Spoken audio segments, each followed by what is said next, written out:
Sinong mati jagat kinari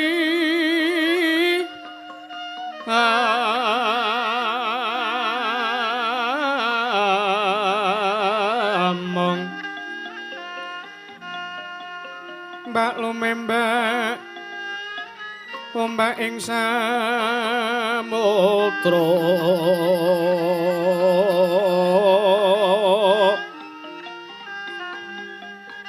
ae ana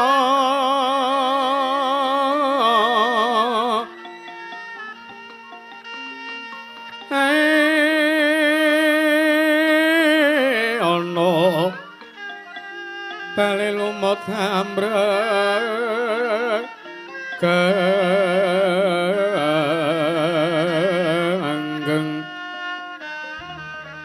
awito dedenceng dencengan oh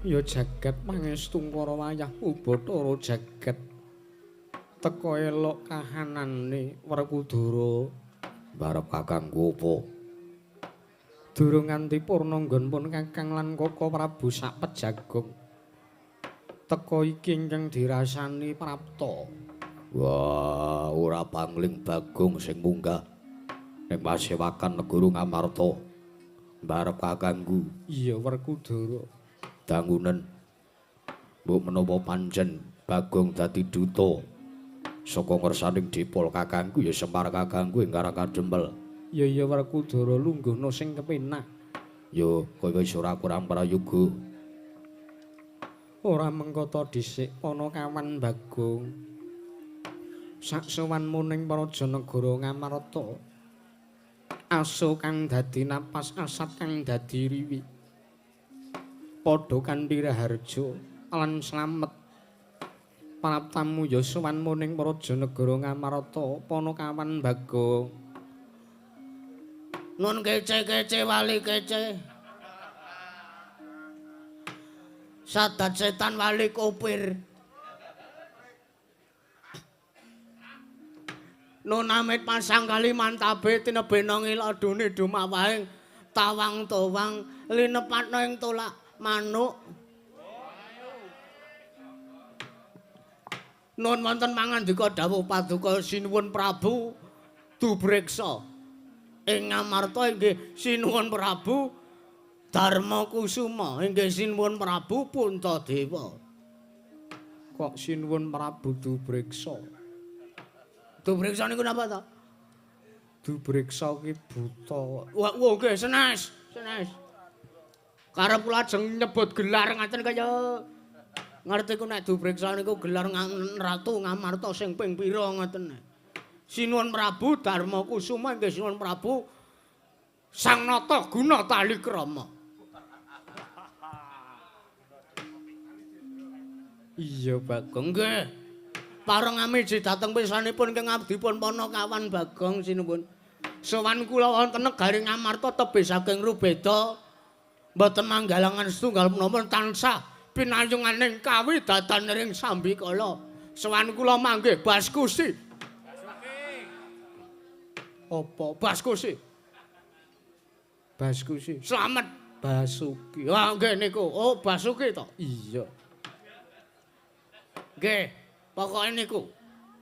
Namung ewa semanten kula kedang ngaturaken sembah sungkem pangabekti kula kunjuk sandhaping pepada paduka sinuwun Prabu Darmakusuma nyatanipun paduka menika sesembahanipun ingkang adipun Panakawan Bagong.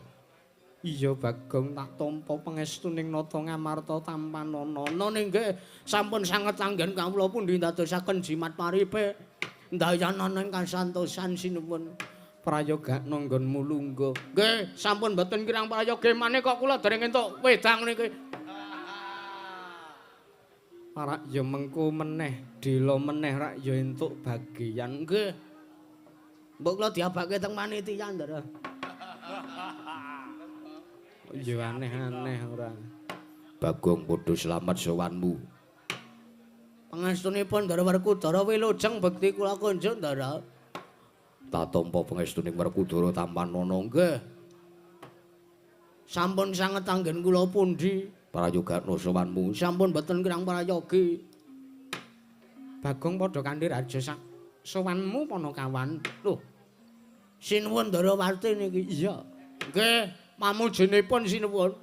Antuk pandonganipun sinuwun Ndarawati miwah pangestunipun para dewa.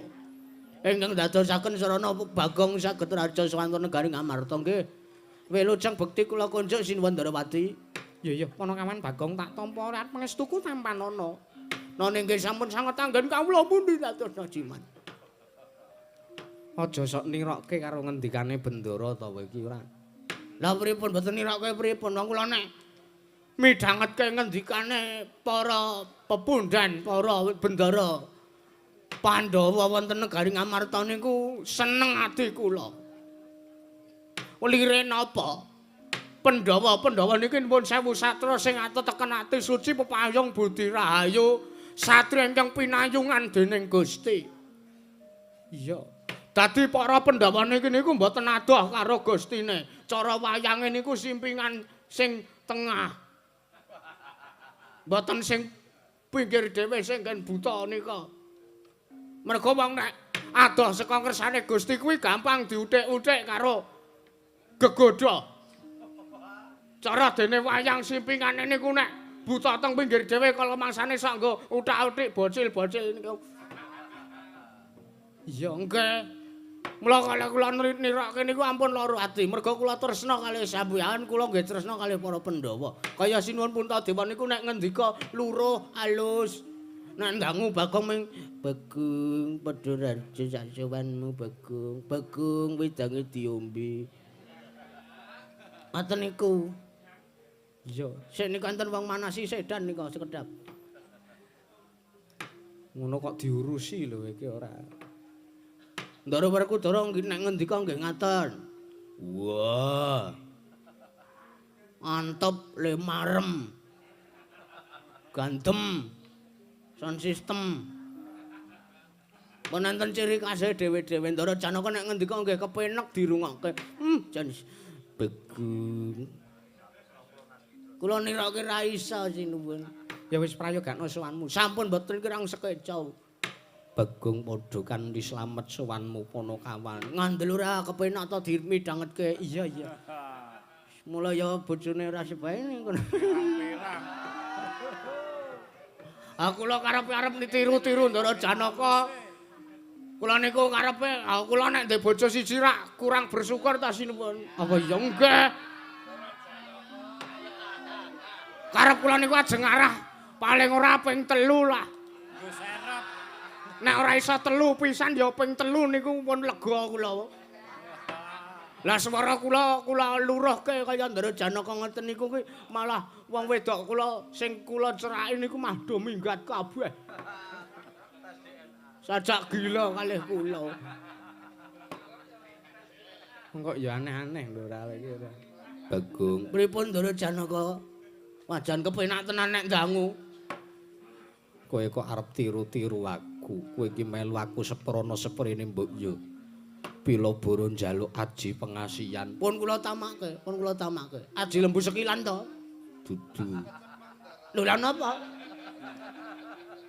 Aji lembu sekilan ki dayane nek ngantem kaya kena nanging isih kurang sekilan. Wo, anggih niku penyebabe. Kula nirake sampean kok sing kula watek aji lembu sekilan niku dayane ngoten niku to? Iya. Weh lah layake kok kaya kena ning isih kurang sekilan. Kaya isih bablas ning isih ning ngarepan. Wah, luput iki. Sesuk neh aja matek aji kuwi. Oh nggih. Sing sijine nggih. Sing kul buntet nika. Dudu wae. Lah sing pundi? Nek matek aji kul buntet malah saya ora ana wong kang nyedhaki. Ya mung aku arep takon karo kowe Bagong. Pripun? Wetanmu kae wis rampung apa urung perkarane? Sampeyan aja ngucek niku lho nek kula sowan teng mriki lho. Hah? Niki di streaming wong sak jagat ngerti lho, Den. Wong sak jagat pirsa lho. Aku marep babar wirang. Aku mung mesake karo Nolo Garing dadi RW anyaran kok wis mumet sirahmu.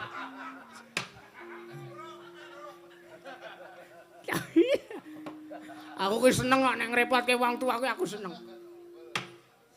Bagong kula kowe sowan merata ning negara Ngamarta kahanane dadi regeng kanane dadi gumyak. Weh lah, retya kula wau beto bintang tamu. Ora sah kowe dhewe wis iso marai sengsem. Nggih. Matur nuwun. Bagong padha kanthi slamet sowanmu, Bagong padha kanthi slamet sowanmu. Wah, jan ndara kembar. Kembar. Ndara kembar. Nek kembar niku sing dienggo. Ndara nakula kali ndara Sadewa nggih ndara Den. Wilujeng sowan kula bekti kula konjuk nggih ndara kembar. Iya Bagong. Tak tampa pangestuku Tampanono. Iya pangestuku Tampanono Bagong. Nggih. Sampun kula pundi dadosaken jimat. Prayogan sowanmu. Sampun boten kirang sekeca Den. Bagong wonten dawuh.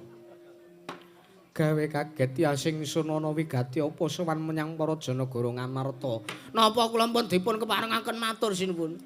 Tak paringi kalodhangan para satata matura Bagong. Matur sembah sewu nuwun.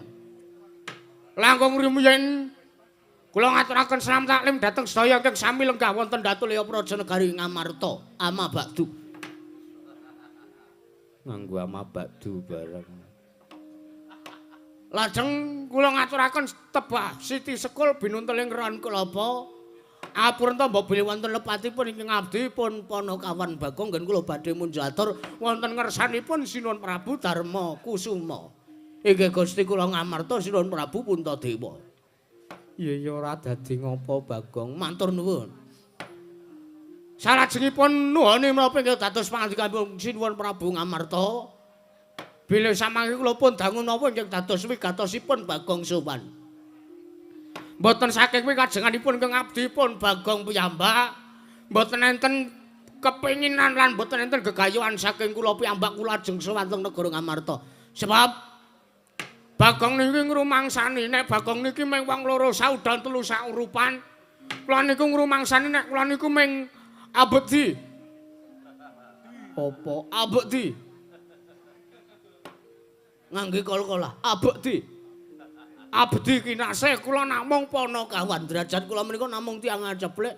Dadi menawi kula ndek pepinginan niku mboten saged kula aturke teng Sinuwun Ngamarta merga kula ngrumangsani kula niki mung rakyat melata. Rakyat apa? Rakyat melata. Padake ula ngono apa piye? Jelata. Wah, sampean malah paham. Aku ki serawung kowe iki suwe. Oh nggih. Kula niki mung rakyat jelata. Dadi nek kula ndek pepinginan kula mboten sowan teng sampeyan ning kula babah-babah dhewe, kula usaha dhewe, kula mbudidaya dhewe. Neng gandeng sowan kula menika mboten saking karep kula piyambak inggih menika kula panutus dening Bapak kinarya mboyongi rawipun para Pandhawa gangsal ganep cacahipun wonten Pedukuhan Karang Kadempel sinambi mondhe miwah ngastau wujudipun pusaka 3 negari Ngamarta. Apa wae Bagong? Sepisan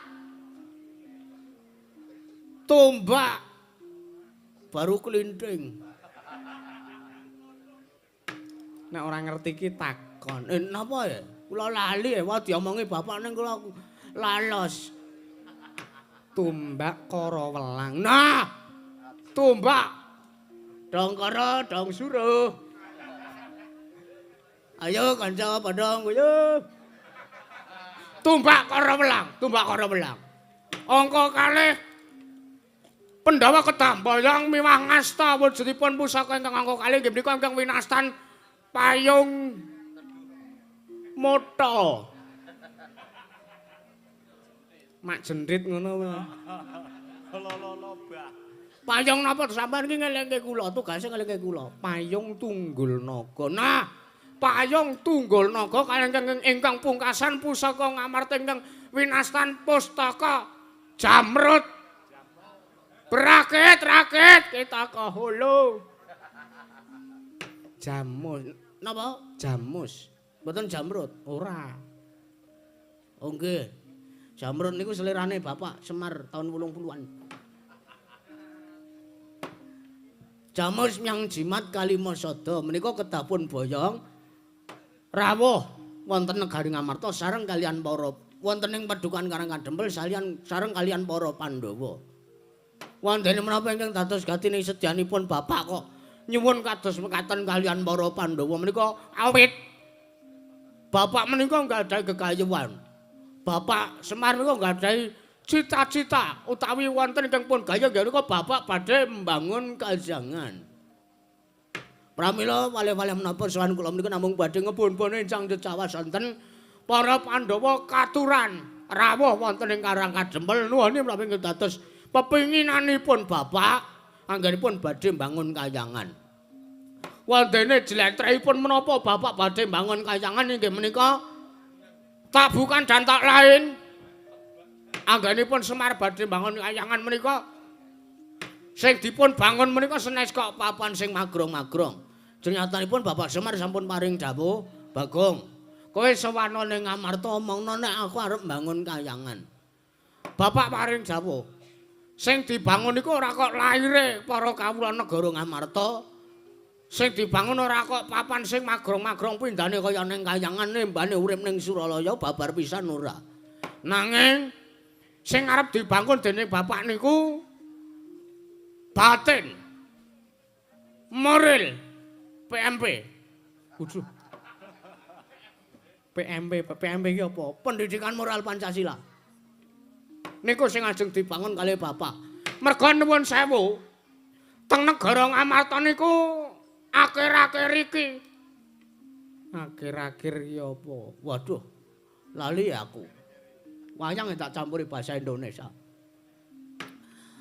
Pungkasan-pungkasan niki utawa wingking-wingking niki. Negara Ngamarta niku kaya koncatan kekurung.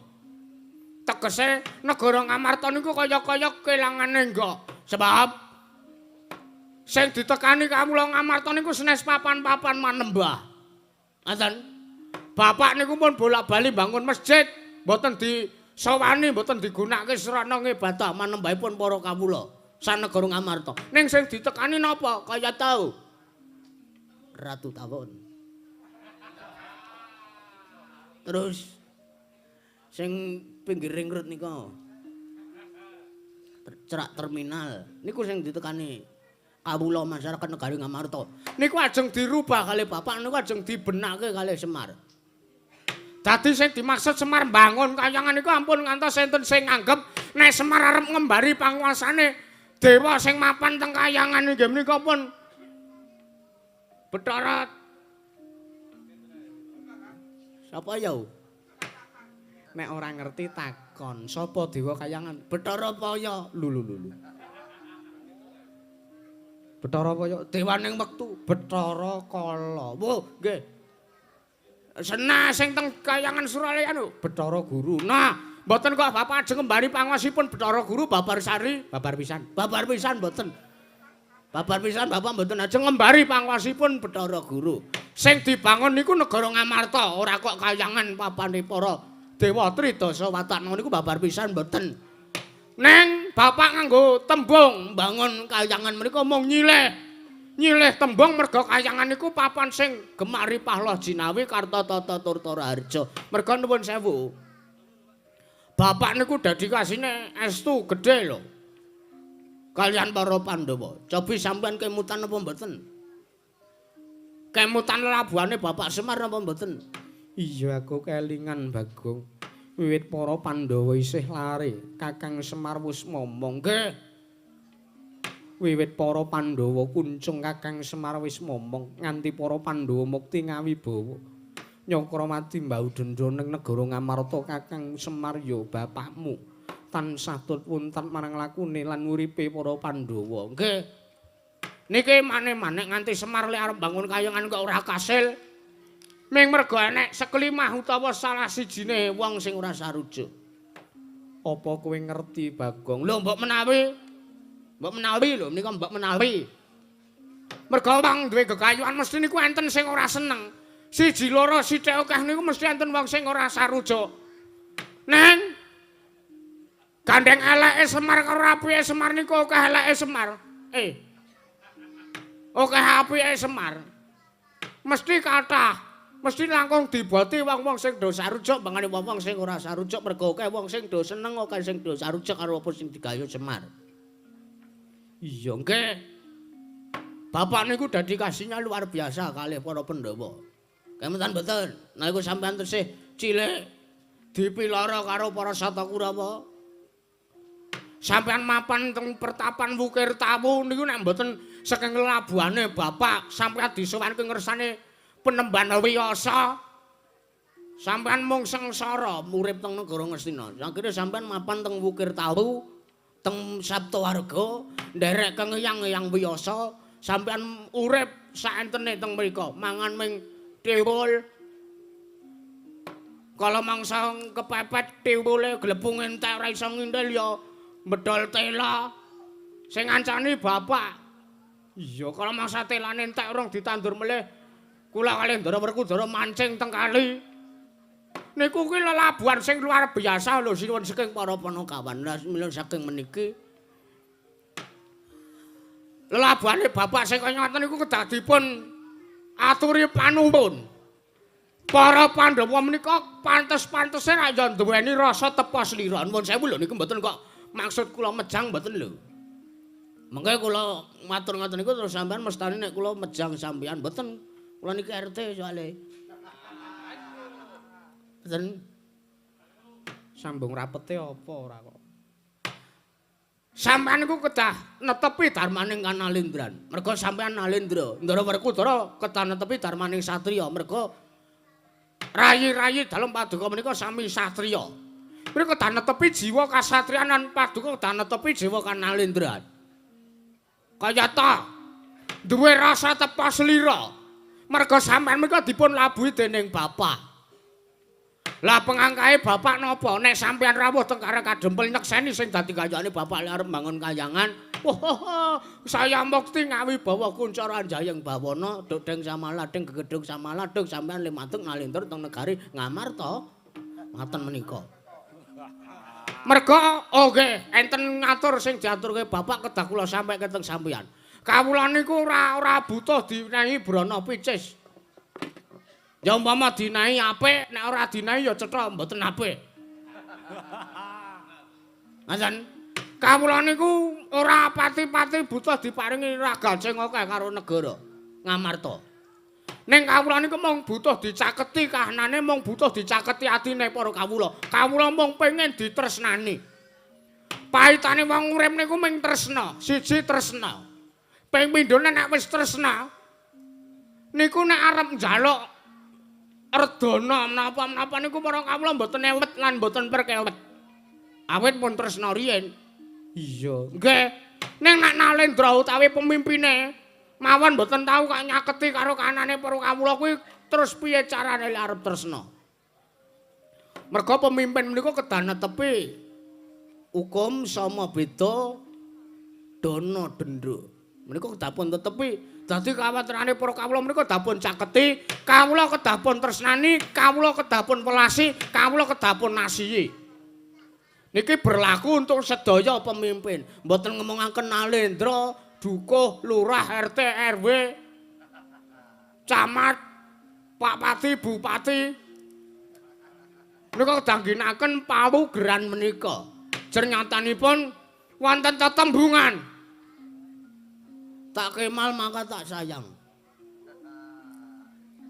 Tak kenal maka tak sayang. Mereka kedah sampeyan kedah nyaketi kantanipun para kawula. Lah menika ingkang dipun gaya dening bapak. Ngaten sedaya lepat aturipun Bagong nyuwun pangapunten. Sumangga anggenipun badhe menggalih gelar lan gulung perkawis Gegayuhanipun bapak menika kula pasrahaken wekdal wonten sanipun Sinuwun Prabu Puntadewa. Monggo. Ya jagat pangestu karo Ayahu Bathara jagat Bagong. Wonten dawuh. Kaget rasane ngatiku bingung Bagong. Bingung pripun? Nek bingung mboten samangkat wau. Bingung leh ku arep mangsuli apa sing dadi gegayuhane bapakmu. Ngeten mawon. Sampeyan niku rumangsa duwe utang budi kalih bapak. Iya, pancen bener. Nggih. Dadi sampeyan itu idep-idep males budi karo bapak arepa nuwun sewu peribasan urung ana sak pucuk kuku irenge bapak. Dudu kuwi sing arep tak rembug. Lah napa? Koko Prabu rawuh mrene kuwi wigatining sedya. Paring dawuh yen to panjenengane diutus dening Wang Pikulun Manikmaya. Lho, sik. Sinuwun Kresna niku Iya. diutus kali Wang Pikulun Manikmaya. Iya. Weh lah. Napa wigatine?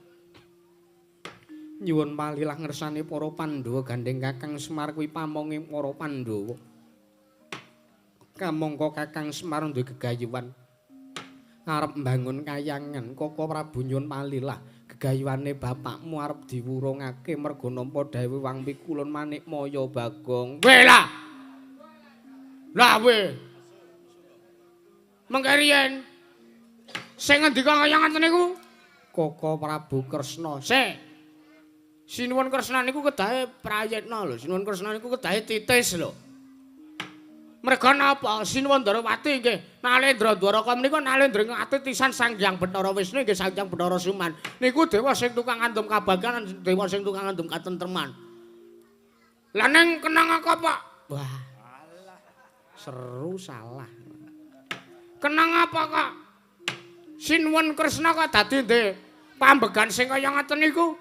Miturut ngendikane Koko Prabu, gandeng Wang Pikulun Manikmaya kuwi pirsa marang sak mobah musik sarta legetaning bapakmu Bagong. Sak gendhagan iki bapakmu arep mbangun kayangan kuwi ora kinarya kamuktene wong sak projok, nanging kinarya kamuktene bapakmu dhewe. Teges bapakmu kuwi ndegayuhan ora kanggo kabutuhaning wong akeh ning kamung ngurusi marang hardaning kanepsaning bapakmu pribadi. Bagong. Aduh. Mar piye mar ki engko mar. Yo ngalah. Mengarep gegayuhan sithik kok mesti ana sing nyarusiku.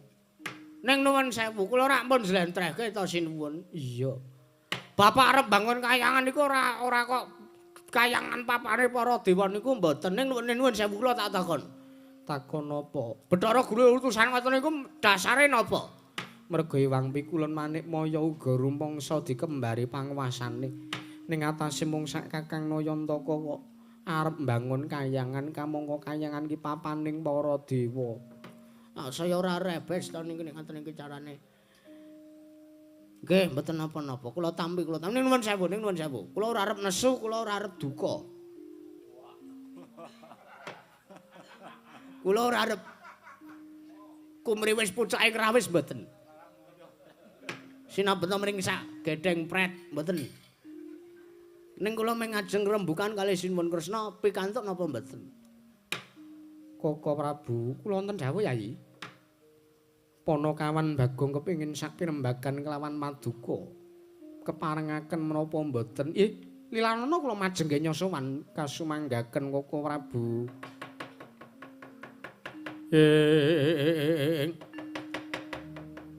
Kresna sinayang gelung mangruk mining mangruk mining cakra kumitir mijil saking asta. Kumitir mijil saking asta mintonaken. Om. Panakawan Bagong iki nggih Sinuwun Kresna iya. Kena ngapa kowe kepengin sak pejago nglawan Natandrawati? Mengkariyen kula ajeng rembukan kalih sampeyan. Rembukan karo aku perkarane apa? Lho. Perkara sampean le nampa dawuh saking Iwang Pikulun Bathara Guru ngendikane arep murungke gegayuhane Bapak Semar. Leres napa mboten? Pancen bener. Anane Prabu Kresna prapta ning negara Ngamarta iki sayekti aku nyuwun palilah. Ana ngersane Nyai Prabu Darmakusuma merga Kakang Semar ya bapakmu kuwi dadi darbeke para Pandhawa. Nggih. Terus dasare napa kok Bapak Semar ajeng diwurungke gegayuhane? Lah arep bangun kayangan. Bagong, Nun. miturut dawuh sarta pangandikane Iwang Pikulun Manikmaya, bapakmu arep ngembari panguwasaning nalendraning para dewa. Kuwi sing sepisan. Ping pindhone ning atase bapakmu kuwi wis disumpah prasetya. Nalika dheweke nampa wahyu pamong sejati, dheweke wis disumpah prasetya. Minangka pamonging para Pandhawa lan uga minangka pamong kawula sak para Janagara Ngamarta. Nanging sak gendakan iki bapakmu nglencati apa sing dadi sumpahe? Bapakmu nglencati apa sing dadi janji lan prasapane nalika nampa kanugrahan kuwi? Mula bapakmu kudu diadili.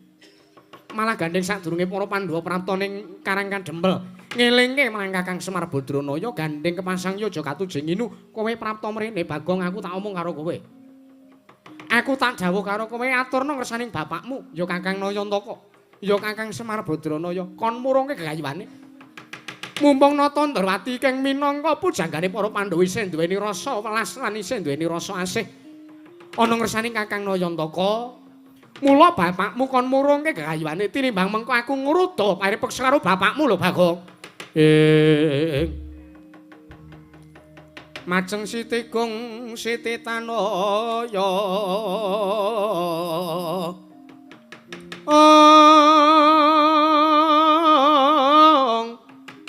majeng datan posu sila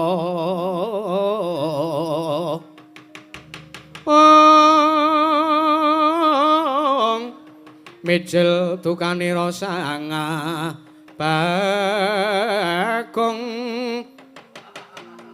ponangkerot kenen riwe kumriwis bocah ing rawis yen sinabet marang sagedeng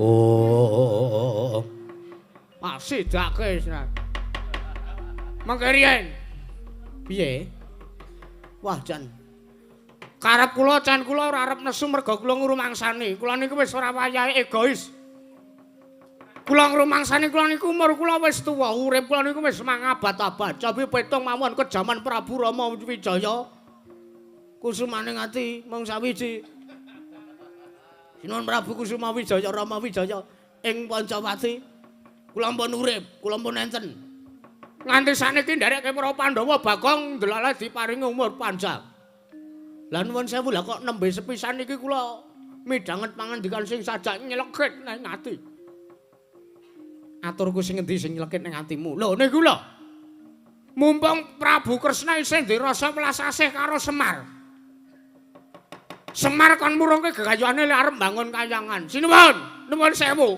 anggepe bapak niku kewan apa pripun ah kok dadi sampeyan ngendika mumpung Prabu Kresna ya Nata Ndrawati sing ndek rasa welas asih karo Semar. Anggepe sampeyan niku terus arep entek rasa welas asih napa pripun? Weh lah Sinuwun Ndrawati, sampeyan niku menungsa lho, sampeyan niku nuwun sewu, sampeyan niku titah. Sampeyan niku titahe ngubathara kedurungan nina lali salah apes lan mati lan ra ndedet. Nek aku duwe, oh nggih pun berarti mboten kedurungan niku. Nggih bener, bapak niku kawula cilik, bapak niku mung gedibal. Bapak niku mung gedibal, Bagong niki mung begondal.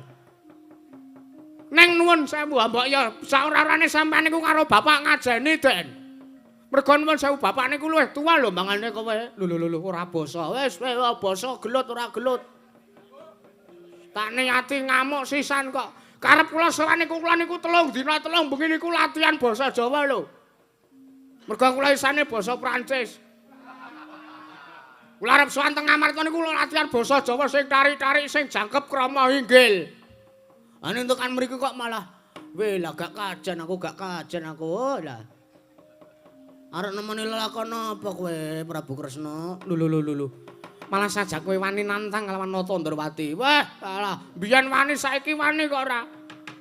Biyen kula niku ora wani karo sampean niku mergo sampean Nalendra, ngono. Sampean ki Nalendra. Mula Bagong ora wani mergo Bagong ming gedibal, Bagong ming Panakawan, Bagong ming kawula cilik. Ning nuwun sewu.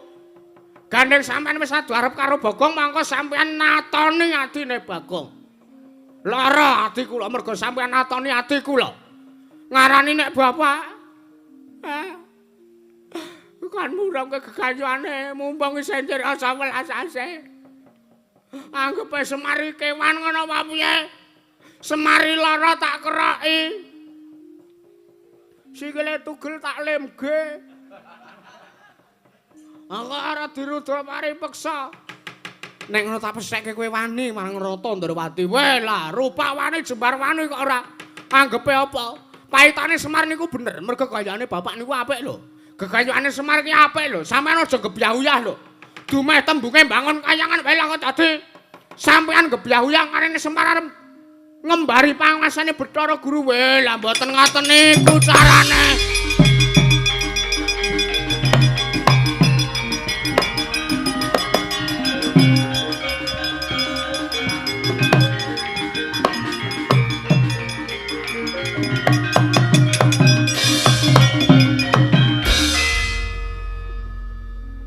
Bungkek iki rusa ora tataran. Setyaki siadi maju munggah ning Datulaya. Ora bunyun palilah. Menungso mriku ingkang kula ingkang badhe ngadili. Ya, sing ati-ati lho. Bagong kuwi wong dugal. Nggih, kajengipun. Oh. Bosmu ngarani nek aku wong dugal e. Ngapa kowe? Sekayake kowe ora trima mlintir brengos. Obah kabeh ngimo tengen. Nang aku ya tak mlintir brengos aku. Lho, ndi brengos iku? Wah, lah wis ora iso kedut ngono brengose. Ora kaya brengose sencake. Menungso ora tataran, Bagong. Nun. Kowe wani karo Koko Prabu Kresna ora nyawang, aku iki sapa? Kowe wani karo Koko Prabu Ndrawati ora nyawang, aku iki sapa? Lho, pripun to iki? Lah kok sampean tekon kula nek sesuk nek ora apal dapukan iki takon sutradarane to, Mas? Adi men ora dadak. Wah, lah ana pemain kok ora ngerti dapukane apa. Aku iki Senopati. Lah nggih, sing kandha nek sampeyan Panakawan sinten? Ana kaya ngenten kok Togong Bilung. Aku iki Senopati sing kudu ngayomi marang Koko Prabu Kresna. Kowe wani karo Nata Ndrawati padha karo wani karo satriya Garba Ruci. Senopati Ndrawati Raden Arya Setyaki. Sen bosmu tak tandang apa meneh kowe mung begondale. Hah? Juraganmu tak tantang apa meneh kowe mung sak ngisore. Jelas ra wani aku.